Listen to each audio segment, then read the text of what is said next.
पंडित कृष्णकांत शास्त्री राधा वल्लभ सिंह श्री हरिवंश महाराज जी। महाराज जी, इनका प्रश्न है कि कहीं बाहर जहाँ जाते हैं, जैसे पूजा पाठ कराने या किसी भी शास्त्र अध्ययन कराने, तो कुछ लोग मतलब कहते हैं कि जब लोगों पे अत्याचार होता है या प्राकृतिक आपदाएं आती हैं या कुछ ऐसा होता है तो फिर भगवान हमारी सहायता क्यों नहीं करते? पाप करो तुम और भगवान तुम्हारी सहायता करेंगे। कानून सुरक्षा के लिए बना है, और अगर कानून के विपरीत करोगे, मार डंडे तुम्हें वही कानून अंदर कर देगा। अगर आप कानून के अंतर्गत हो, आप कहो तो 10 सिपाही आपके साथ चलेंगे, आपकी सुरक्षा करेंगे। और कानून के विपरीत चलोगे ना तो आप को मार डंडे हथकड़ी पकड़ के अंदर कर देंगे। सुरक्षा के लिए बने, रक्षा के लिए विधान बने, तो विधान के अनुसार चलो ना। तुम करोगे व्यभिचार, तुम करोगे। अगर हमारे समाज में ऐसी वासनाएं फैल रही कि बच्चे सुरक्षित नहीं, परिवार सुरक्षित नहीं, धर्म सुरक्षित नहीं, तो फिर अत्याचार जब करोगे ना तो फिर भगवान की सृष्टि में दंड विधान है। कई तरह के दंड विधान है। सामूहिक भोगना पड़ेगा सबको। सामूहिक आया ना वायरल, वो क्या कोरोना, लाखों मरे ना, रोक ले कोई, लाखों मरे। अब जब हिसाब किताब दंड का हो गया तब वो बन गई, वो क्या कहते हैं, हाँ वैक्सीन बल गई, वही बलाने वाले, वही दिमाग देने वाले। भाई अगर पापाचरण रोको तो भगवान तुम्हारे साथ हैं, और नहीं भगवान ही तिनकर काल रूप में भ्राता। अब आप विचार करो, बच्चे हैं या बच्चियां हैं या घर की बहुएं हैं, अगर आप उनका अपवित्र भाव से शोषण करते हो, ये किसके पास जाए? कुछ है, ये जो पाप है, जब बालिका वध कर रहे भगवान ना, तो उसने कहा मैं मेरी सुग्रीव प्यारा कारण को नाथ में मारा। तो भगवान ने पहली बात तो कही कि ये सुग्रीव मेरा शरणागत, और शरणागत का मित्र मेरा मित्र, शरणागत का बैरी मेरा बैरी। और दूसरी बात, अनुज बधू भगनी सुतनारी, सुन सठिए कन्या समचारी, इन्हें कुदृष्टि बिलोक जोई, ताई बधे कछु पाप ना हो। ऐसे ऐसे पापाचरण होते हैं कि घुट घुट करके, अब वो जो हमारे अनुयायी जो हमारे शासन में हैं वो बोल नहीं पाते, और वो ऐसे, तो फिर उसका दंड आता है भगवान की तरफ से। भगवान निर्दयी नहीं है, कानून निर्दयी नहीं है। आप कानून के अनुकूल चलो, आपकी रक्षा करेगा, प्रतिकूल चलोगे तो पीट जाओगे, सजा होगी, फांसी हो जाएगी, नहीं हो जाएगी। ऐसे ही हमारा भगवान का विधान। भगवान निर्दयी थोड़ी है, भगवान तो बहुत करुणामय है। भगवान को तो जो जहर पिलाने जा रही थी ना पूतना, तो भगवान उनकी गोद में आकर दूध पिए और वो गति दी जो यशोदा मैया को दी। जहर पिलाने वाले को वो माँ की गति देते हैं, वो मंगल भवन है। काहे किसी का मंगल करेंगे? अपने कर्म को देखो, इसी जन्म के कर्म को देखो। हम कह रहे हैं कितनी ऐसी गलतियां हुई जिन गलतियों का ओपन होने पर दंड आप कानून में पढ़ लो, और फिर विचार करो कि भगवान कितने कृपालु। उनकी कृपा को देखो ना। हम अपने पापों को जब देखेंगे तो उनकी कृपा दिखाई देगी। अब आप एक विचार करो, एक माँ अपने स्वस्थ बच्चे गर्भस्थ को, नहीं हमारी रुचि नहीं, अभी नहीं चाहिए बच्चा, तो तुम्हारी बुद्धि भ्रष्ट हो गई थी, फिर उस क्रिया को क्यों किया? गर्भ को क्यों आने दिया? अब जब गर्भ सृजन हो गया और आप उसकी हत्या करवाते हो तो छोटा मोटा पाप है। अब ये जब अपना रूप लेगा, मान लो लड़का हुआ, बहुत बढ़िया पढ़े लिखेगा, और इसके बाद थप्पड़ चलाएगा तुम्हारे, इसके बाद रोज जलाएगा तुम्हें, तुम्हारे सामने विध्वंस लीला करेगा, और तुम फिर वो अपने आप, जब तुम्हारी पूरी आसक्ति हो गई तब वो करेगा। अब मर, जिंदगी भर रो। कौन आया? वही जो गर्भस्थ की हत्या की, उसी का परिणाम आया। समझते हैं नहीं लोग कि एक ही लड़का था और रो रहे हैं हमारे सामने, भगवान ने मार दिया। और जब तुमने मारा, भ्रूण हत्या की, गर्भ हत्या की, तो तुम्हें शर्म नहीं आ रही थी? तुम्हारे आंगन में खेलते हुए बच्चे को एक थप्पड़ मारे तो तुम्हारा कलेजा धड़केगा, और तुम्हारे गर्भ में बैठा हुआ वही बच्चा जो केवल तुम्हारे सहारे, आज तुम उसकी हत्या करो। चाहे बेटी हो, चाहे बेटा हो, चाहे अपंग हो, चाहे स्वस्थ हो, बेटा तो बेटा है ना, बच्चा तो बच्चा है ना। हम कितने पाप गिनावे जो समाज में हो रहे हैं, तो फिर उनका दंड भी तो आएगा। कहीं सामूहिक आएगा, कहीं अलग अलग आएगा। समझ रहे हो ना? हाँ, पशुओं को ला करके जिंदा पैर बांध दिए भूंज रहे हैं और शौक से खा रहे हैं, तो लग्जरी गाड़ी का एक्सीडेंट होता है, आग लगती, उसी में भूंज के मर जा। वो परमात्मा है, उसके तरफ से कहीं गलती नहीं होती, गलती हमारी है। आज के हम दृश्य को देख कर, क्या बड़ा धर्मात्मा आदमी था, लेकिन पूर्व में इसने क्या किया है? भीष्म जी कह रहे हैं 6 महीना बाणों की सैया पे परो, भगवान कह रहे 100 जन्म के बाद देखो। यहां तो पूरा रजिस्टर चल रहा है। एक भी न्याय भगवान की तरफ से कभी चूक नहीं होती। वो सर्वज्ञ है, सर्वात्मा है, इसलिए भगवान बड़े दयालु हैं। हमारे कर्मों का फल ही हमको दुख सुख देता है। समझ पा रहे आप जी? भक्ति मेहता जी गुजरात से। राधा वल्लभ श्री हरिवंश। श्री हरिवंश महाराज जी। महाराज जी, हमारा शरीर तो जड़ है और जो चेतन तत्व है वो परमात्मा सच्चिदानंद स्वरूप है। तो फिर महाराज जी, हमारे शरीर को जो सुख और दुख होते हैं वो किसे होते हैं? मन को। अंतःकरण धर्म मन। सुख और दुख का भोक्ता अंतःकरण मन है, और उसका ज्ञान कराने वाली, निश्चय कराने वाली बुद्धि है, और उसका चिंतन करने वाला चित्त है, और उसको स्वीकार करने वाला अहम है। अंतःकरण चतुष्ट है। अंतःकरण एक ही 4 भागों में है। निश्चय करने के कारण बुद्धि, संकल्प विकल्प करने के कारण मन, चिंतन करने के कारण चित्त, और क्रिया को स्वीकार करने के कारण अहंकार। विमूढ़ात्मा करता हमिति मन्यते। मैंने ऐसा किया, मैं ऐसा करूँगा, मैं भोगा, मैं भोगूंगा। ये अहम प्रवृत्ति, ये 4 प्रवृत्तियां अंतःकरण में है। जो अंतःकरण को सम अवस्था को ले आवे भजन के द्वारा, और चंचलता रहित एकाग्र अंतःकरण में, जैसे शांत और निर्मल जल के तह में क्या है पता चल जाता है, ऐसे समतायुक्त द्वंद्वैर विमुक्ता जो स्थिति अंतःकरण की है, वो अनुभव कराती है अपने आत्मस्वरूप का। आत्मस्वरूप का अनुभव सच्चिदानंद कोई और नहीं, हम ही हैं। हमारा जो स्वरूप है वही सच्चिदानंद है। हम भूलकर सच्चिदानंद को विषयानंद में फंस गए। देहाभिमानी बनकर देह के द्वारा भोक्ता भाव में आ गए। यही समस्या फंस गई। मैं स्त्री, मैं पुरुष, मैं भोक्ता, मैं करता, यही भ्रम हो गया। गुरु आराधना से इसी भ्रम को नष्ट करके हम उज्ज्वल ज्ञान प्राप्त करते हैं। अज्ञान तिमिरांधस्य ज्ञानांजन शलाकया चक्षुरुन्मीलितम मेन तस्मै श्री गुरु। ये गुरु कृपा से ही भ्रम जाता, पढ़ने लिखने से नहीं जाता। आप चाहे जितना वेदांत पढ़ लो, चाहे जितना प्रवचन कर लो, चाहे जितना प्रवचन सुन लो, बिना गुरु चरण रज का सेवन किए। रहुगण को जब जड़ भरत जी ने उपदेश किया तो रहुगण ने पूछा कि यह ब्रह्मबोध कैसे प्राप्त होता है? तो उनका रहुगण तत्तपसा न याति न चेज्या न निरूपणाद गृहाद्वा न छंदसा नयु जलाग्नि सूर्यो बिना महत्पाद रजोभिषेकम। महापुरुषों की चरण रज से जब अभिषिक्त हो गया, उनकी आज्ञा में दैन्य भाव से निरंतर रहा, तो उनकी कृपा हुई तो ज्ञान जागृत हो गया। जड़ चेतन ग्रंथि पड़ी नहीं है, यद्यपि मृषा पर छूटत कठिलाई, ऐसी बात है। गांठ पड़ी नहीं, वो बंधन बहुत जोर का है। देखो ना, ऐसा लगता है यही मैं हूं। कितना बड़ा भ्रम है। ये स्पष्ट पंचभूतों का बना हुआ शरीर, और इसके हम जानने वाले हैं। हम नहीं हैं, हम इसको जानने वाले हैं। अंतःकरण के हम दृष्टा हैं, स्वभाव के हम दृष्टा हैं, साक्षी हैं। पर हम इतना लिप्त हो गए, मैंने देखा मैं देखूंगा, मैंने सुना मैं सुनूंगा, मैंने चखा मैं चखूंगा। इंद्रियों के विलास को, मन के विलास को तदात्म भाव से स्वीकार कर लेना, यही अज्ञान है। और गुरु कृपा से साक्षी भाव जागृत हो जाना, यही ज्ञान है। तो आराधना के द्वारा, उपासना के द्वारा वासना का नाश करके तब ज्ञान प्रकट होता है। तो गुरुजनों की शरण में जाए, उनके बताए हुए नाम मंत्र उपदेश में चित्त को लगावे, वैसी रहनी से रहे, तो भगवान की कृपा से ज्ञान जागृत हो जाता है। समझ पाए आप? सुषमा जी नागपुर से। राधे राधे महाराज। गुरुदेव, आपके चरणों में कोटि कोटि प्रणाम। गुरुदेव, मैं जानना चाहती हूँ कि प्रेम और मोह में क्या अंतर है? क्या मनुष्य के लिए बिना मोह के प्रेम करना संभव है या नहीं?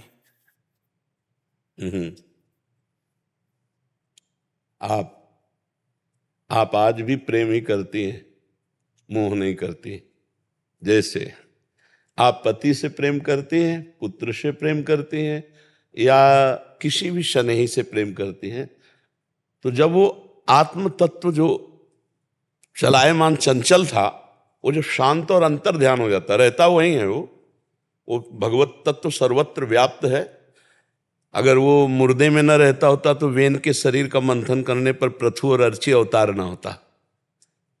वो अंतर ध्यान हो जाता है, अंतरहित हो जाता है। तो आप जिससे परिचय किए थे शरीर, उसको जलवा क्यों देते हैं? जो अंतरहित हुआ उसे परिचय बिल्कुल नहीं था।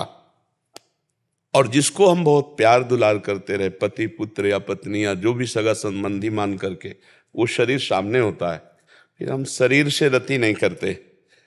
कह दे क्यों, रखो ना 10-5 दिन। बोले नहीं, वो तो चला गया। वो कौन? उसका तो परिचय नहीं था। जिसका परिचय तो अनजाने में भगवान से ही वो प्रीति कर रहा था, अनजाने में। पर अनजाने में होने के कारण मोह कहा गया। अगर ज्ञान पूर्वक कर लेता तो वही प्रेम है। देखो, वही मोह प्रेम में परिवर्तित हो रहा। कैसे? भगवान श्री राम कह रहे हैं, जननी जनक बंधु सुतदारा तनु धन धाम सुहृद परिवारा। यहां प्रेम नहीं होता, मोह होता है, राग होता है, आसक्ति होती है। भगवान कह रहे सबकी ममता ताग बटोरी मम पद नहीं बांधी बर डोरी। हो गया प्रेम, भगवान की तरफ घसीटा, वही प्रेम हो गया। और संसार की तरफ गया देहों में, वही राग हो गया, मोह हो गया, आसक्ति हो गई। समझ पा रहे? वही है। असत से जुड़ जाने पर मोह हो गया और सत्य से जुड़ जाने पर प्रेम हो गया। प्रेम कहीं नई चीज नहीं है। जैसा हम पति में आसक्त हैं, जैसा हम पत्नी में आसक्त हैं, जैसे हम पुत्र में आसक्त हैं, वैसे प्रभु से आसक्ति हो जाए, यही प्रेम है, वही प्रेम है।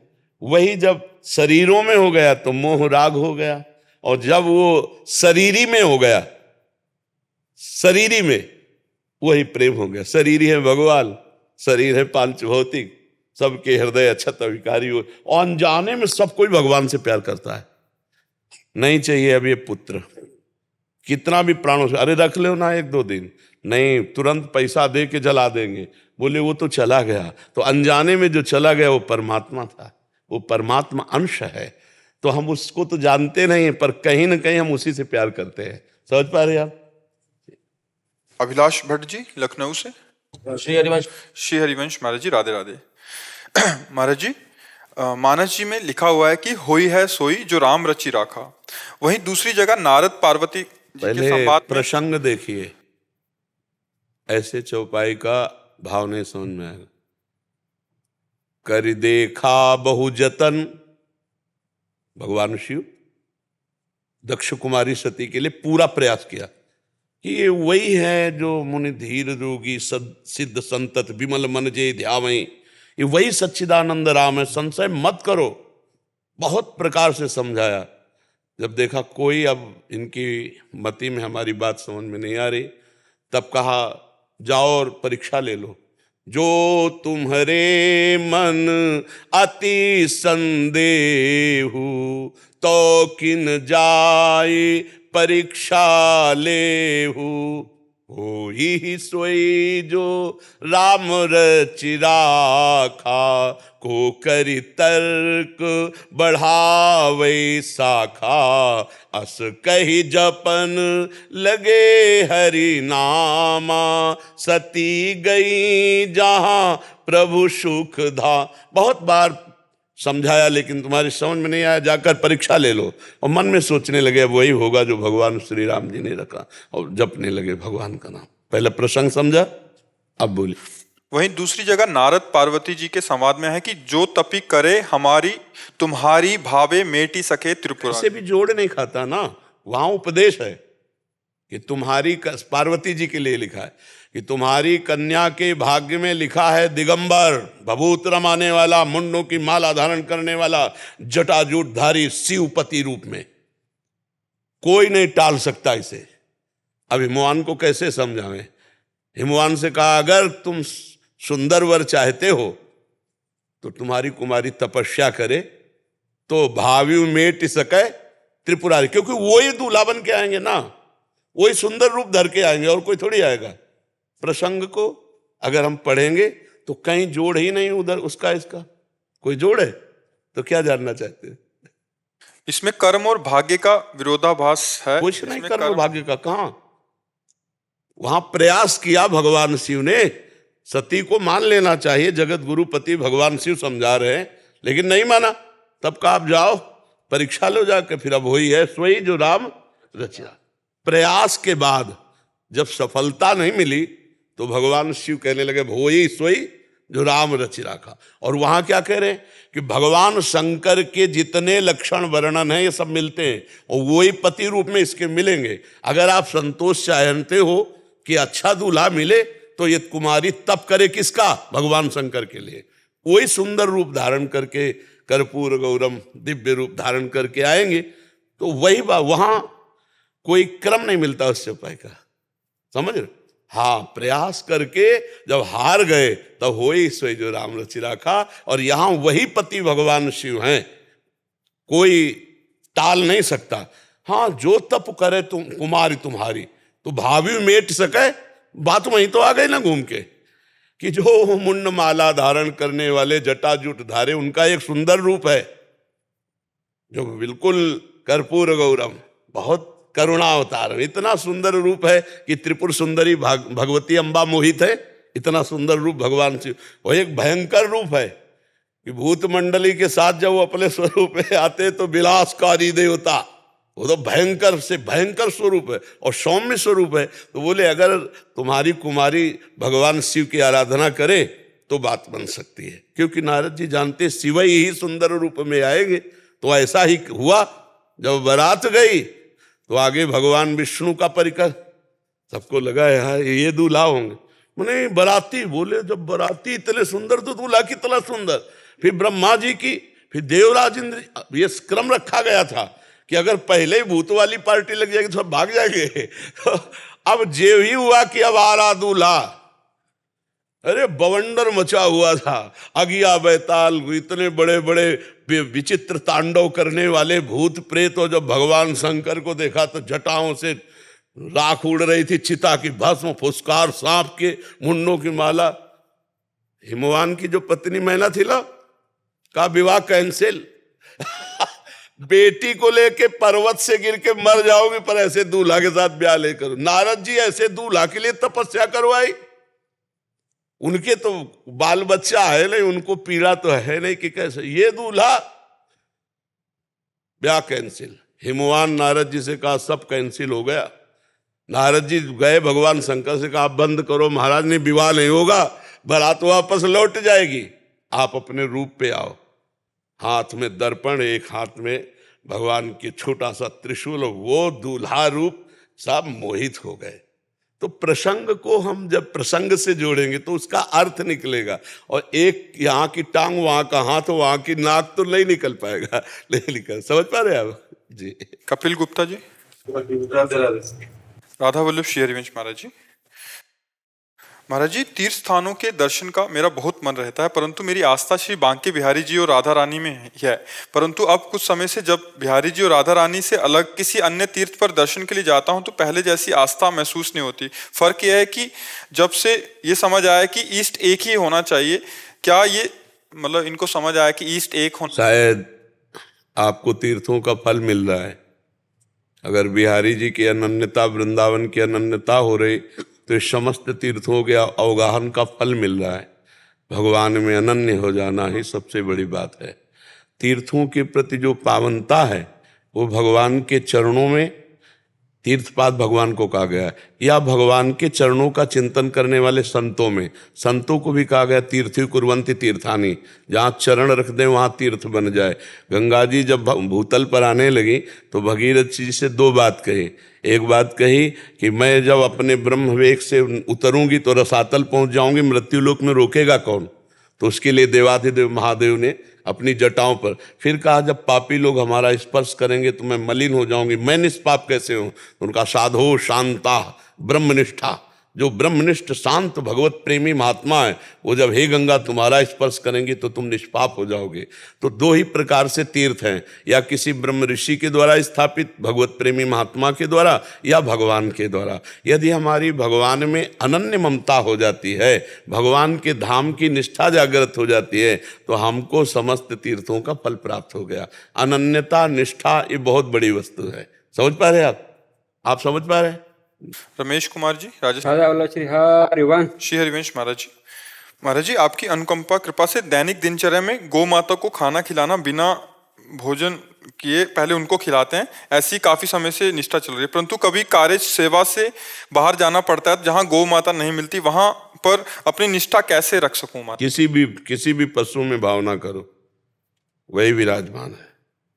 जो गौ माता में विराजमान है वही कुत्ते में भी विराजमान है, वही हर पशु।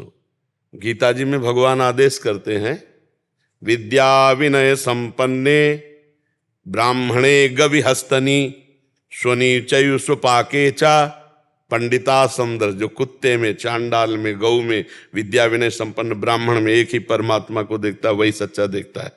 नहीं, नामदेव जी ने कुत्ते को रोटी, तो उसी में विट्ठल भगवान प्रकाशित हो गए, कुत्ते से नहीं प्रकाशित हो गए।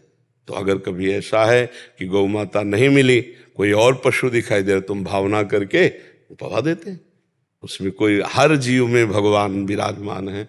भूखा है जीव, किसी भी जीव को पवा दिया, हो गई सेवा। ठीक है। चराचर जगत भगवान का स्वरूप है, चराचर जगत भगवान का स्वरूप है। अगर हम भगवत भाव से सेवा नहीं करेंगे, पुण्य भाव से करेंगे, तो कई गुना बढ़कर वस्तु मिल जाएगी, लेकिन भगवान नहीं मिलेंगे। और भगवत भाव से किए, एक बार एक नाथ जी महाराज महाराष्ट्र के कुछ भक्तों के साथ गंगा जी गौमुख से लेकर के रामेश्वर चढ़ाने जा रहे थे। तो रामेश्वर पहुंचने ही वाले थे कि एक देखा गधा रास्ते में पड़ा, तड़प रहा है, जबान बाहर निकली हुई। वो गए और गोद में गधे का ऐसा सर उठाया, पूरी गंगा जली, बस ऐसे हाथ फेर। जो और भक्त थे उन्होंने कहा, अरे महाराज, पास आके रामेश्वर को न चढ़ाकर गधे को चढ़ा दिया। वो तो रामेश्वर गए और रामेश्वर यहाँ जागृत हो गए। एक नाथ जी के सामने भगवान शंकर प्रकट हो गए और कहा, तुमने सच्ची पहचान की, वो तो सब मूर्ति में जल चढ़ाएंगे, तुमने साक्षात मुझे पिलाया। सब जीवों में भगवान है, इस भावना से प्राथमिकता रखे। गौ सेवा कर रहे हैं, लेकिन जब गौ सेवा नहीं मिली तो हमारी भावना है, हम किसी भी जीव को उसी भाव से पवा देते हैं। ठीक है। अरविंद शर्मा जी, राधा वल्लभ महाराज जी, आपके चरणों में कोटि कोटि प्रणाम। महाराज जी, मैं पिछले 6 सालों से आपका सत्संग लाभ यूट्यूब के माध्यम से ले रहा हूँ। महाराज जी, एक श्लोक आपके श्रीमुख से भी सुना है, अकाल मृत्यु हरणम सर्व व्याधि विनाशनम विष्णु पदोदकम पीत्वा पुनर्जन्म न विद्यते। महाराज जी, आपके श्रीमुख से 5 भक्तों का नाम लेकर घर से निकलने पर अकाल मृत्यु नहीं होती, ऐसा भी सुना। पर महाराज जी, एक तुलसीदास जी भी कहते हैं कि साधु संत के तुम रखवारे। महाराज जी, जब इन्होंने बक्सर वाले मामा जी की बात सुनी तो इनको मतलब थोड़ा मन में बहुत वो लगा कि ठाकुर जी ने, तो क्या आप उनकी अकाल मृत्यु मानते हैं? क्या आप उनकी अकाल मृत्यु? भक्ति की कहीं अकाल मृत्यु होती है? जहां से बुलावा आ गया वहीं छोड़ के चल दिया, ऑफिस है। पापी पुरुष की अकाल मृत्यु होती है। वो तो महाभागवत सिद्ध पुरुष थे। उड़िया बाबा का गड़ासे से शरीर छूटा, ब्रह्मबोध संपन्न जीवन मुक्त महापुरुष, आखिरी निर्णय नहीं देखा जाता। बहुत इसमें समझना, ऐसा नहीं कि ऋषभदेव भगवान का आखिरी शरीर पूरा कैसे हुआ जानते हो? मुख में पत्थर डाल के और जंगली आग में, दावानल में भस्म कर दिया शरीर। मामा जी भगवत चिंतन करते हुए जा रहे हैं, गाड़ी का एक्सीडेंट हो, राधा मतलब हरि का बुलावा, चल दी। ये सब बाहरी बातें महापुरुषों में नहीं देती। तुम अभी तक तुम्हारे दिमाग में था कि अकाल मृत्यु हुई? महाराज जी, सड़क दुर्घटना से तो सिद्धों की अकाल मृत्यु होती है। मामा जी को क्या समझते हो तुम? साधारण पुरुष समझते हो? फिर जो भगवत अनुराग में भगवत लीला गायन करते हुए अपने जीवन को व्यतीत कर रहे हैं, लाखों मनुष्य जिनके प्रभाव से भक्ति को प्राप्त हो गए, वो साधारण मनुष्य है, तो उनकी अकाल मृत्यु हुई, वो कैसे भी जाए? भगवान जा रहे हैं तो बाण मार रहा है ना, भगवान के चरण में व्याध श्री कृष्ण द्वारिकाधीश मार रहा है ना। तो जल में डूबना अकाल मृत्यु होती है, आग में जलना अकाल मृत्यु होती है। भगवान श्री राम पूरे परिकर को लेकर सरयू में समा गए नहीं? इसमें तुम अकाल मृत्यु देखोगे भगवान के जाने में? तो कह दो वो तो भगवान से भी बढ़कर भक्त हैं। मोरे मन प्रभु अस विश्वासा राम ते अधिक राम कर दा, वो जा रहे हैं, उनका जाना अकाल मृत्यु नहीं है। जहां से फोन आ गया ऑफिसर लौटेगा कि नहीं, वहीं से ऑफिसर लौट पड़ेगा। सरकारी आदमी, हेलो तुम्हें अमुक जगह, तो अमुक जगह, तो ट्रांसफर उनका सियाराम जी के पास, अपनी जिज्जी के पास गए, मामा जी अपनी जिज्जी के पास गए। समझ पा रहे हो? कभी ऐसा मत सोचना महापुरुषों के प्रति। बड़े बड़े साधु महात्मा ऐसे रोग से पीड़ित, ऐसे भयंकर कष्ट से पीड़ित, तो शरीर छोड़ रहे हैं, तो दुर्दशा है क्या उनकी? रामकृष्ण परमहंस जी के गले में कैंसर, बड़े बड़े संतों को दुर्दशा है क्या? यही देखना है हमको, यही देखना। अनंत जन्मों का पन्ना साफ अब छोटा छोटा ऐसे फटाफट भुगाकर भगवान अपने जनों को धाम में बुला लेते। अकाल मृत्यु पापियों की होती, नीच पुरुषों की होती, कुकर्म करने वालों की होती, महात्माओं की थोड़ी होती। चाहे सांप काट ले, चाहे आग में जल जाए, चाहे समुद्र में उनका शरीर पूरा, कहीं भी पूरा हो तो वहीं जाएंगे ना। वो तो भगवान को ही प्राप्त हो, चाहे दक्षिणायन हो, चाहे उत्तरायण हो, चाहे तिथि कुतिथि कुछ भी हो, भगवान का जो चिंतन कर रहे हैं वो भगवान को ही प्राप्त होते हैं। और वो तो भगवत प्राप्त थे, उनके ऊपर क्या लागू करोगे? जैसे भगवान के ऊपर कोई नियम नहीं, ऐसे सिद्ध के ऊपर कोई नियम नहीं लागू होता। अरे गड़ासे से काटा, 6-6 इंच गड़ासा पूज्य पादुड़िया बाबा के। तो सिद्ध महापुरुषों की लीलाओं पर इन सब बातों को नहीं देखते। ये अंतिम फाइनल पापियों का देखा जाता है, ये सिद्धों का थोड़ी देखा जाता है, महापुरुषों का थोड़ी देखा जाता है। समझ पाए आप जी? डॉक्टर गरिमा सिंह जी छत्तीसगढ़ से। राधा वल्लभ श्री हरिवंश महाराज जी। महाराज जी, मैं पेशे से डॉक्टर हूँ, स्त्री रोग विशेषज्ञ। महाराज जी, मुझे अपने पेशे में सरकार द्वारा निर्धारित विशेष स्थिति में गर्भपात कराना पड़ता है, तो क्या इस कर्म में मैं भी पाप की भागीदारी बनती हूँ? अगर हाँ तो कर्ता, प्रेरक, अनुमोदन, तीन को बराबर दंड या पुरस्कार मिलता है। अच्छा काम किया तो कर्ता और प्रेरक, हाँ हाँ बढ़िया है, आप कर सकते हैं। और कर्ता जिसने किया, अनुमोदन करने वाला और प्रेरणा देने वाला, ये तीनों उसमें है। जैसे एक ने गर्भपात के लिए प्रेरित किया, आपने गर्भपात किया, और एक उसे सपोर्ट दे रहे हैं, तो तीनों को बराबर दंड मिलेगा। हिंसा करने वाले को, हिंसा की प्रेरणा देने वाले को, और हिंसा का अनुमोदन सपोर्ट देने वाले को, जाओ ऐसे ऐसे ऐसे ऐसे ऐसे बहुत बढ़िया करो ऐसा, तो भोगना पड़ेगा, तीनों को भोगना पड़ेगा। अब ऐसी डॉक्टरी कैसी जो गर्भस्थ शिशु की हत्या करने के लिए आदेश कर देती है। गुरु जी, कभी कभी जैसे बच्चे में कुछ जन्मजात विकृति भी रहती है, जो बच्चा बाद में जाकर जीवित ना। अब जैसे वो कोई फल तो है नहीं, सब्जी तो है नहीं, वो जीवात्मा है। अब वो अपने माता पिता के कर्म भोग सहित आया है। अब वो किसी विक्षेप को प्राप्त, या विकलांग है, या कोई अंग नहीं है, तो उसको आने दो और उसकी सेवा करो। जितने दिन जीना होगा उतने दिन हमारे प्रारब्ध का क्षय होगा। अगर हमने हत्या करवा दी, अंदर की विकलांग है, तो एक नया पाप बन गया, उसको फिर जीवात्मा दूसरे रूप में आके हमें भोगाएगा। भोगना तो पड़ेगा ही, अवश्य में भोक्तव्यम कृतम कर्म शुभाशुभम। तो जीव को भोगना है, तो हमें लगता है आने दिया जाए। वो विकलांग है तो वो अपना भोगेगा, और हमारा माता पिता का संबंध है तो हमको भी दुख होगा, रुपया लगेगा, तो हमारे भी भोग क्षय हो जाएंगे, दोनों पवित्र हो जाएंगे। तो कहीं से भी हम ये अनुमति नहीं दे सकते, सहमति नहीं कर सकते इस बात में कि गर्भस्थ शिशु की हत्या की जाए। किसी भी मतलब पॉइंट से नहीं कहा जा सकता कि गर्भस्थ शिशु। अब जैसे डॉक्टर एक आए थे, उन्होंने कहा ऐसी परिस्थिति होती कि दो में एक को मरना होगा, या मां मरे या बच्चा मरे। तो उस फिर परिस्थिति में मुझे बच्चे को मारना होता है, मां को बचाना होता है। वो आए थे, किसी रोग के विषय की बात कर रहे थे, हमें तो ज्ञान नहीं, तो उन्होंने परिस्थिति रखी थी कि मरीज में दो को मरना होगा, या गर्भस्थ या उस मां को।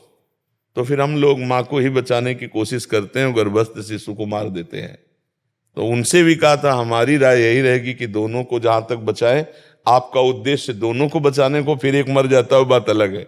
आपका उद्देश्य मारना नहीं होना चाहिए। मारना केवल उसको एलाउ है जो समाज को दुख दे रहा है। हमारा शास्त्र मारने का एलाउ करता है कि आप गोली मार दो, आप गला काट दो, उसका जिसके द्वारा बहुत समाज का नुकसान होने वाला है।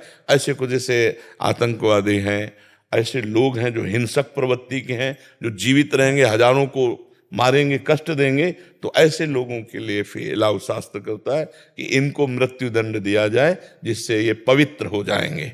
इनका स्वभाव है हजारों को मारना, अगर जीवित रहेंगे तो हजारों को दुख देंगे, इसलिए कानून व्यवस्था उनको मृत्यु दंड दे। ऐसा अलाउ है कि जो महत अपराधी है, जो माताओं बहनों के साथ गलत आचरण, बच्चों की हिंसा, ऐसे शास्त्र आदेश करता है भगवान श्री कृष्णचंद्र जी अश्वस्थामा ने गर्भस्थ शिशु परीक्षित पर ब्रह्मास्त्र का संधान किया तो कहा इस आताताई को मार डालो, क्योंकि ऐसे अधम आचरण करने वाला जो गर्भस्थ शिशु की या सोती हुई स्त्री की ऐसे या किसी की धन की प्रतिवृत्ति करके उसकी हिंसा कर दे, चोरी कर दे, ऐसे अपराधियों को मृत्यु दंडित भगवान ने आदेश किया, शास्त्र आदेश करते हैं। बकाया असमर्थ रोगी कि भाई बहुत रोग से पीड़ित है, इंजेक्शन लगा दो, मार दो, वो सुखी हो जाएगा, नहीं, उसका प्रारब्ध भोग उसके साथ फिर जाके अगले शरीर को नष्ट करेगा, इसी शरीर को भोग लेने दिया जाए। हम उसे औषधियां देते हैं, जितने दिन जीवित होकर कष्ट भोगता है वो अपने कर्म से पवित्र होकर फिर अगला नया शरीर प्राप्त करेगा। अच्छा, और अगर आप जहर का इंजेक्शन दे दिए तो आपके ऊपर हत्या का हो, अब उसका प्रारब्ध जो बचा है वो अगले शरीर में जाकर अटैक करेगा। कर्म कहीं इंजेक्शन से या जहर से थोड़ी खत्म हो जाता है कि हम शरीर नष्ट कर दिया तो हम खत्म हो गए। हम तो अविनाशी हैं, शरीर छूटेगा, दूसरा शरीर मिलेगा और फिर दूसरा शरीर भी कष्टयुक्त होगा। तो बहुत विचार पूर्वक हिंसा केवल अपराधी की करने की बात कही गई जो अपराध चरम सीमा का करता है। बकाया गर्भस्थ शिशु, कहीं भी हमने नहीं पढ़ा, कहीं भी आज तक शास्त्रों में कि किसी भी विधान से गर्भस्थ शिशु की हत्या की जाए, भ्रूण हत्या की जाए, ऐसा कहीं नहीं लिखा हुआ है कि उस जीव का क्या अपराध बेचारे का जो गर्भ में आया, माता पिता या जो भी जैसा, वो तो वो गलती कर रहे हैं, लेकिन उसका क्या अपराध, उसको क्यों मारा जाए। अपनी परिस्थिति संभालने के लिए उस निर्दोष जीवात्मा की हत्या करने की अनुमति हमारी तरफ से नहीं हो सकती, और जैसा फिर व्यवहार में समाज में वैसा हो, हमारी तरफ से अनुमति नहीं हो सकती। किसी भी तरह से कोई ऐसा दोष उसका हो तो हमें बताओ, उसका क्या दोष है, उस जीवात्मा का क्या दोष है, और हत्या तो उसी की जाएगी ना। तो मेरी दृष्टि में, मेरे शास्त्र की दृष्टि में उसकी हत्या नहीं होनी चाहिए। अब आगे जैसा, अब आप देख लीजिए, आप डॉक्टर हैं, आपको तो भगवान की शरण में होकर ही कीजिए, नहीं ये सब इकट्ठा हो रहा है, पाप तो इकट्ठा ही हो रहा है। सर, जैसे हम लोग को भी सरकार की तरफ से हम वादे हैं कि अगर हम सर्विसेज दे रहे हैं, मैं सरकारी डॉक्टर हूँ, तो वहाँ पे मुझे तो सर्विसेज देनी ही पड़ेंगी। अगर मैं नहीं देती हूँ तो मेरे ऊपर फिर मतलब ये कि ये मैडम नहीं कर रहे हैं या ऐसे। अब आपकी नौकरी का विषय है, आप भगवान के आश्रित हो जाइए। ये शरणागत तत्पाल, आपने ही नौकरी दी है और आपने ये सेवा दी है, अब आप देख लो ऐसा करवाना जिससे पाप ना हो। हम आपकी शरण में हैं, वही सर्व सामर्थ्यशाली हैं, क्योंकि इस सूक्ष्म विषय पर एक तरफ आपकी ड्यूटी है और दूसरी तरफ धर्म है। बड़ा सूक्ष्म विषय है, क्योंकि ये घटनाएं तो होती रहेंगी और होती रहती हैं और आपको करते रहना पड़ेगा। तो इसका मतलब है फिर अध्यात्म कहाँ रह जाएगा। केवल नौकरी जीने के लिए, और हमारा जीवन यदि धर्म से रहित और पाप पुंज इकट्ठा कर लें तो फिर गति तो बिगड़ जाएगी ना। तो क्योंकि अब जैसे कानून एलाउ कर रहा है लिव इन रिलेशन, एलाउ कर रहा है, कानून एलाउ कर रहा है, जवान बच्चे अगर बात कर रहे हैं, हंस खेल रहे हैं, तो आप नहीं रोक सकते, कि अगर वो वयस्क हैं तो आप नहीं रोक सकते। तो फिर ये कहाँ पहुंचेंगे, क्योंकि जितेंद्रीय तो है नहीं कि केवल हंसी और बातचीत से ही हो जाए। अब ये उतरेंगे क्रियाओं में, और क्रियाओं का परिणाम होता है यही, और इस परिणाम का पाप ही होगा। मान लो बॉयफ्रेंड गर्लफ्रेंड और वो गंदी क्रियाओं में उतरेंगे तो गर्भ नहीं रहेगा क्या, गर्भ रहेगा तो फिर उपात करना पड़ेगा, तो ये सब पाप ही तो हुआ। हमारा उद्देश्य पवित्र हो तो क्रिया पवित्र होने पर भी उसका फल मंगलमय होता है। उद्देश्य महान हो, उद्देश्य अगर हमारा स्वार्थ वशीभूत गिर जाए तो क्रिया महान हो तो उसका फल अमंगलकारी होगा, क्योंकि उद्देश्य सही नहीं था। क्रिया महान थी, उद्देश्य सही नहीं था, और उद्देश्य सही है, क्रिया गंदी है तो परिणाम मंगलमय होगा। कई बार सुनाया है कि एक डाकू हिंसा जिससे रास्ते में मिलता तो छीन लेता और हिंसा कर देता, उसका स्वभाव था। उसको मारने में बहुत सुख मिलता। जो तमोगुणी राक्षसी स्वभाव के लोग होते हैं, तो एक संत बड़े सिद्ध भजन करने वाले वो मिल गए उनको, तो वो उनको भी मारने के, तो वो अपने तपोबल से उसको रोका और कहा, बेटा ये क्यों करते हो?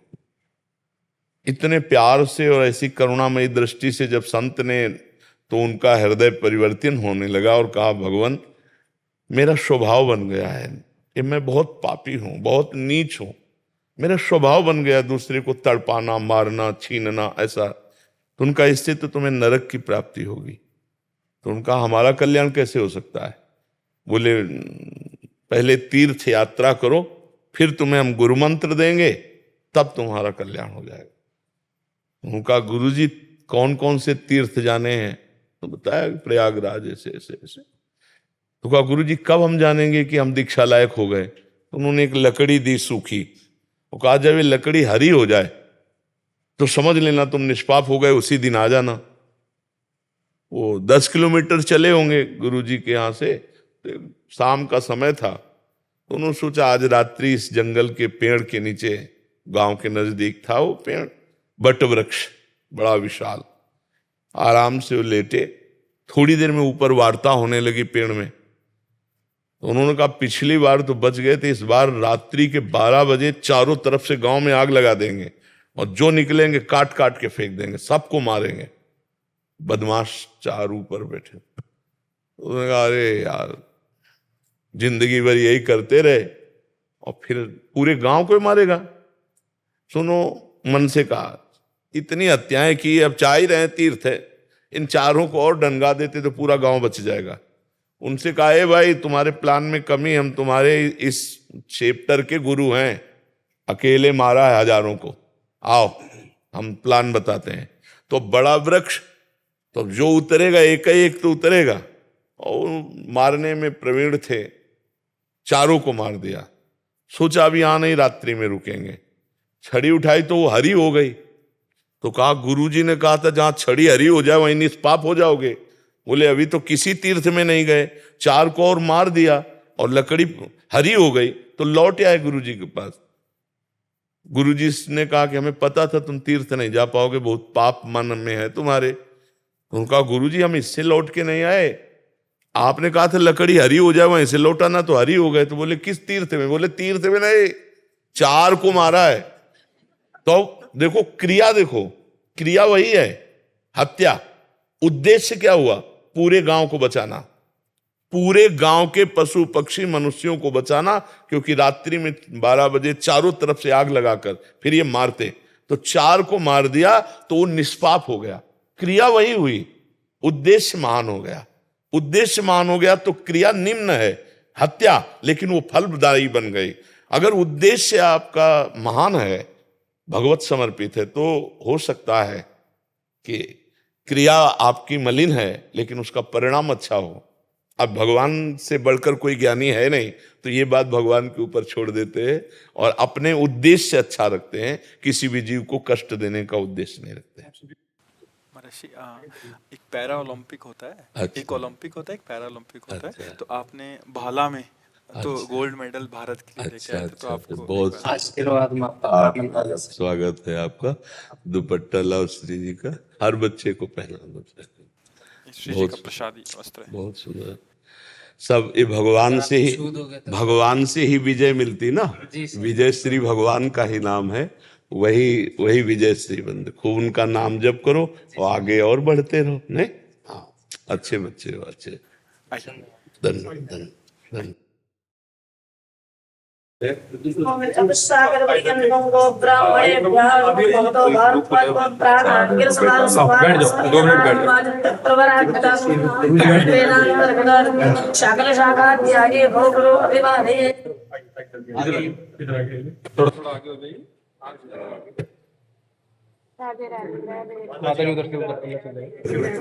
आपको स्वस्ति वाचन सुनाओ। श्री गुरुभ्यो नमः। हरि ओम। समिद्धो विश्वतस्पतिः पवमानो विराजति, प्रीणन् वृषाकनिक्रदत तनूनपात् पवमानः शृङ्गे शिशानो अर्षति, अन्तरिक्षे रणरजत ईळेऽन्यः पवमानो रयिर्विराजति द्युमान्, मधो वर्धाराभिरोजसा बर्हिः प्राचीनमोजसा पवमानस्तृणन् हरिः देवेषु देवैर्यते उदातैर्जिहते बृहद्वारो देवीर्हिरण्यजीः पवमानेन सुष्ठुताः सुषुल्पे बृहती मही पवमानो वृषण्यति न तोषासा न दर्शते उभा देवा नृचक्षसा होता आरादैव्याहुवे पवमान इन्द्रो वृषा भारती पवमानस्य सरस्वतीळामही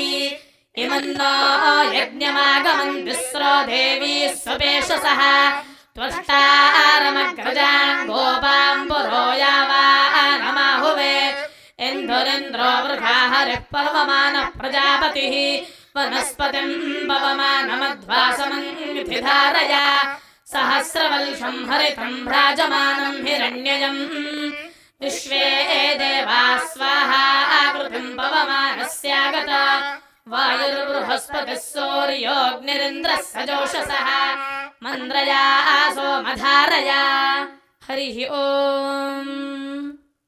ये हमारे भारत की धरोहर है, जो वैदिक संस्कृति है। सब बच्चों को प्रसाद देते हैं। प्रसाद। जानवी जी गुजरात से। राधे राधे। राधे राधे महाराज जी। महाराज जी, भक्ति रस में आगे बढ़ने के लिए जो आचरण अनिवार्य होते हैं वे जानते हुए फॉलो करने में उसमें डिस्ट्रैक्शन क्यों आ जाता है? मतलब इधर उधर ध्यान भजन की कमी। जानकारी सबको है, लेकिन उसका प्रयोग वही कर सकता है जो भजनानंदी है।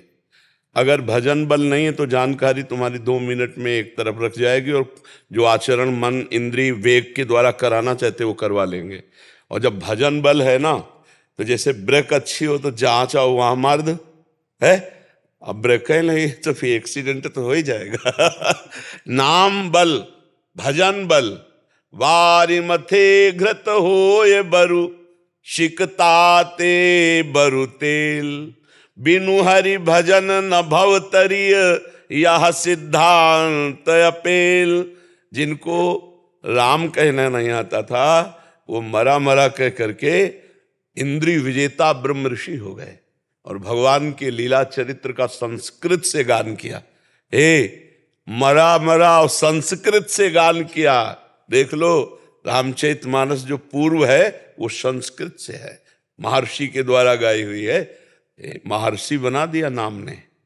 अगर हम नाम जापक हों और अधिक से अधिक नाम जप करें तो जो हमें जानकारी है हम उसका प्रयोग कर सकते हैं। नहीं, जानकारी तो प्रभु 6-6, 8-8 घंटा प्रवचन की है, लेकिन 6 सेकंड भी अपने पर शासन नहीं है।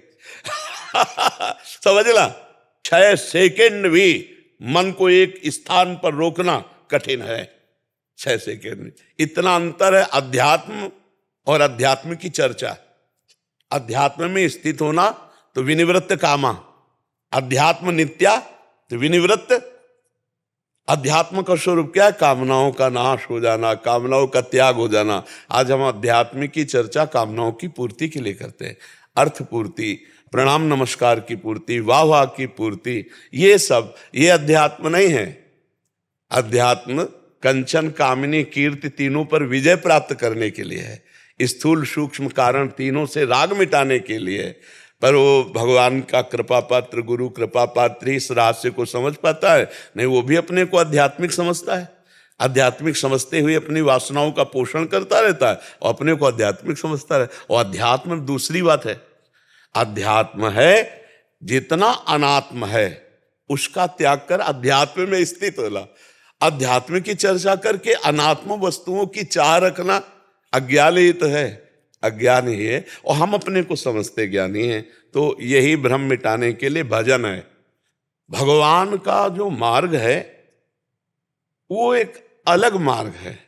वो ये सब बाजार से एक अलग चीज है। भगवान बाजारू चीज नहीं है। रुपया पैसा जितनी तुम्हारी कमाई है उससे भगवान मिलने वाले नहीं तो खरीद लेते लोग ना भगवान को। पदाधिकारी भगवान को खरीद लेते, धनी मानी लोग भगवान को खरीद लेते। भगवान की सृष्टि में मृत्यु लोक में एक पर्वत है सुमेरु, 4 लाख योजन का है। उनको तुम किलो 2 किलो मन 2 मन सोना दे के क्या खरीदोगे यार? उनके तो पर्वत ऐसे हैं इसी भूमंडल पर फिर तो अनंत ब्रह्मांड है। दिखलावा माते तिन अद्भुत रूप प्रचंड, रोम रोम प्रति लागे कोटि कोटि ब्रह्मांड। उनको अगर पकड़ना है तो एकमात्र उपाय है भजन। आर्त भाव से भगवान को पुकारो, वो मिल जाएंगे।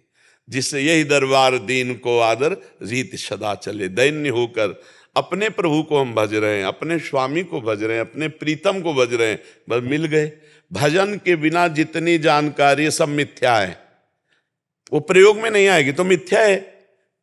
बंदूक है और गोली न चले तो बेकार है, मतलब टांगे घूमे रहो बेमतलब। ज्ञान है लेकिन जब काम क्रोध आक्रमण किए तब फायरिंग तो तुम्हारी हुई नहीं ज्ञान की, तो फायदा क्या हुआ तुम्हारा? वो बंदूक है, टांगे हो ज्ञान की केवल। तो हमारे अंदर जो जानकारी है उसका प्रयोग तभी होगा जब हम अच्छे से भजन करेंगे, पवित्र आचरण करेंगे, पवित्र भोजन करेंगे, पवित्र व्यवहार करेंगे, तो परम पवित्र उत्तम श्लोक भगवान की कृपा से माया पर विजय प्राप्त कर लेंगे। मामे वे प्रपद्यन्ते माया में ताम तरन्ते। समझ में आया? स्वाति जी बैठता। श्री हरिवंश महाराज जी, आपके चरणों में कोटि कोटि प्रणाम। महाराज जी, मेरा प्रश्न है कि कर्म और धर्म में बड़ा कौन? कर्म करने वाले व्यक्ति के कर्म बहुत एकांतिक सुना नहीं होगा किसका है? हाँ, एकांतिक नहीं सुना होगा इसलिए प्रश्न किया है, क्योंकि एकांतिक में कई बार ये चर्चा हो गई है। कर्म वही जो धर्म से युक्त हो। अगर धर्म से युक्त नहीं तो कुकर्म है, वो कर्म थोड़ी कहा जा सकता है, वो कुकर्म हो जाएगा। जो धर्म विरुद्ध है वो कर्म नहीं है, वो कुकर्म है, अशुभ कर्म है। और जो धर्म से युक्त है उसे ही कर्म कहते हैं।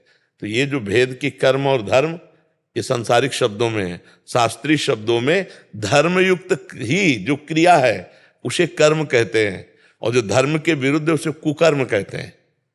धर्म से विरुद्ध है उसे कुकर्म कहते हैं। महाराज जी, ये बहुत बड़ी एक भ्रामक वो फैल गई कि धर्म के नाम से मतलब ये होता है कि पूजा पाठ मतलब नहीं जाता, मंदिर नहीं जाता। धर्म मतलब ये क्या धर्म है? का मतलब केवल आरती कर देना, मंदिर जाना, पूजा पाठ कर देना, ये भी उसका एक अंग है। लेकिन धर्म का मतलब आपका उठने से लेकर शयन तक, जीवन से लेकर मरण तक, आपके जितने आचरण हैं वो सब धर्मयुक्त होने चाहिए।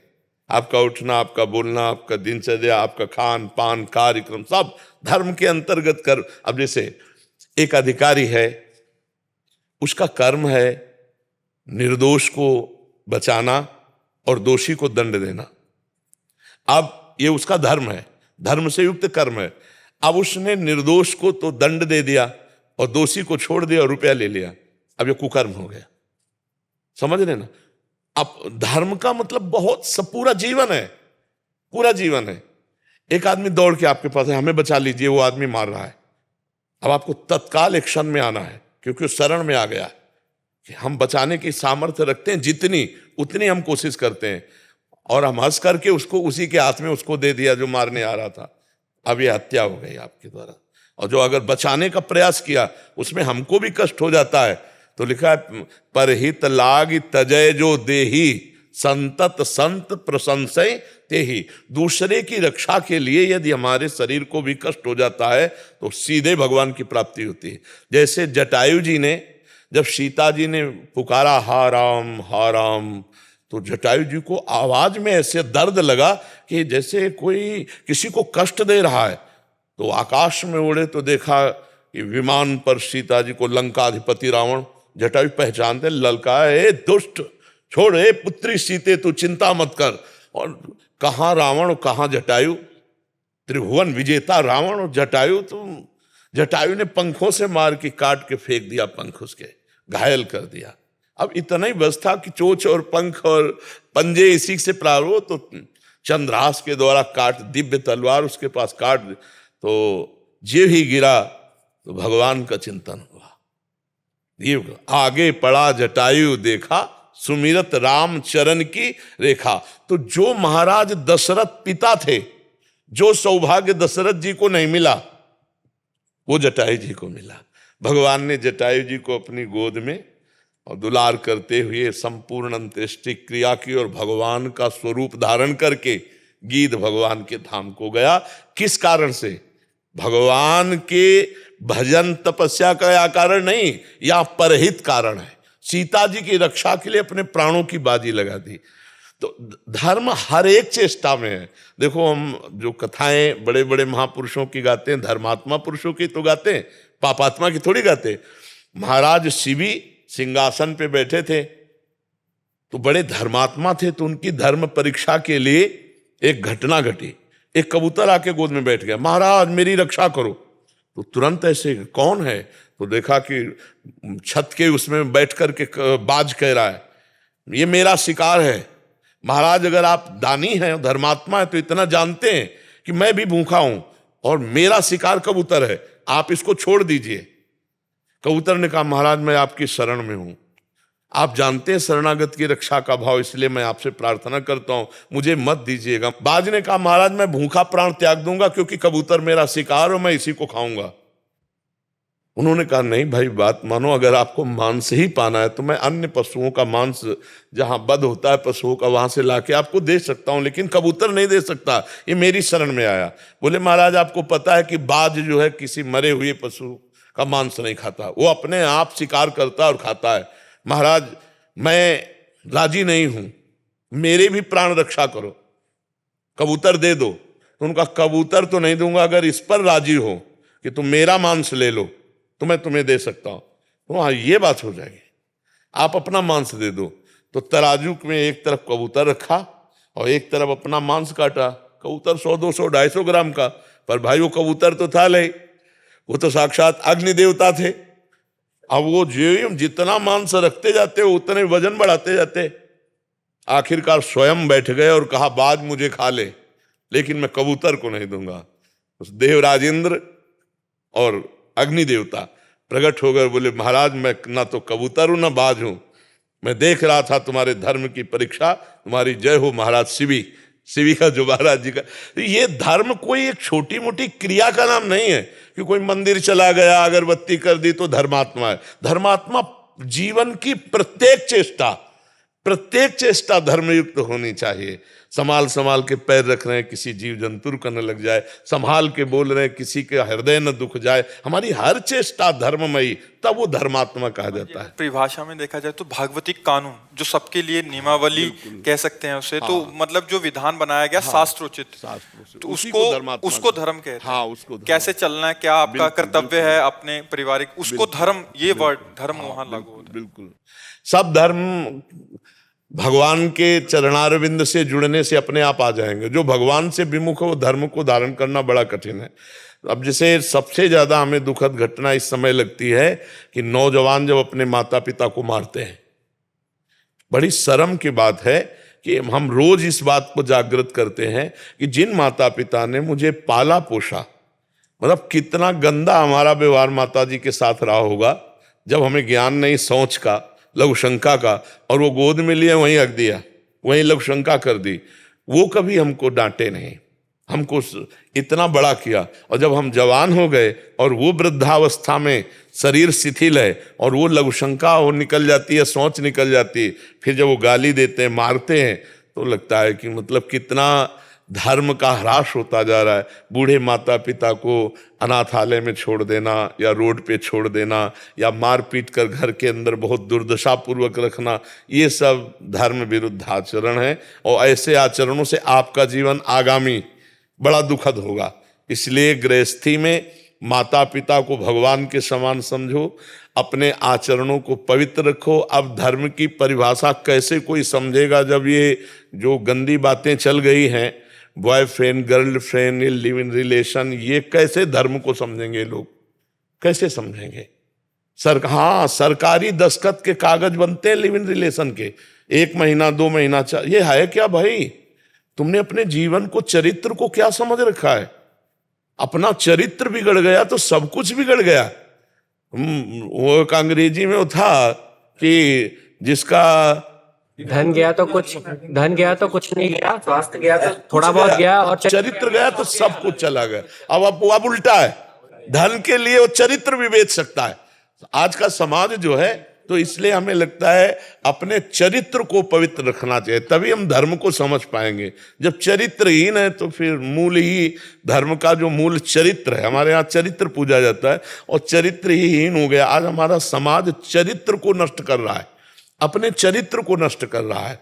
ये बिल्कुल ठीक नहीं है। भाई बहनों से सबसे प्रार्थना है, जब तक पाणी ग्रहण न हो तब तक पवित्र रहो, ब्रह्मचर्य रहो, दोस्ती करो लेकिन गंदे आचरण मत करो, तो तुम्हारा जीवन धर्म में रहेगा। और जब पहले से ये सब भ्रष्टाचार शुरू हो गया तो फिर कहाँ धर्माचार आएगा। वो धर्म की बातें केवल कर लिए जाए, धर्म नहीं रहेगा। देखो, जवान को जब कई होटलों का भोजन अच्छा लगने लगता है ना, तो घर की रसोई में तृप्ति नहीं होती। घर की एक रसोई में बराबर भोजन वो नहीं कर सकता, क्योंकि उसका पूर्वाभ्यास है। आज इस ढाबे का, आज उस होटल का, ऐसे हर इंद्री का है। अगर आपने इंद्रियों को छूट दिए तो आप पतिव्रत नहीं रह सकते, आप एक पत्नी व्रत नहीं रह सकते। फिर आपकी गंदी आदत होगी तो दोनों में भेद होगा। फिर गृहस्थी किस काम की, पति कहीं, पत्नी का भाव कहीं, और रहे एक ही घर में रहे, ना प्रेम है ना दुलार है, तो फिर वो जिंदगी किस काम की। तो धर्म का मतलब होश संभालने से लेकर मृत्यु तक, जगने से लेकर सोने तक हर आचरण हमारे धर्म युक्त हो, तब तो वो कर्म होंगे, नहीं तो फिर कुकर्म बन जाएंगे। धर्म विरुद्ध आचरण कुकर्म बन जाता है।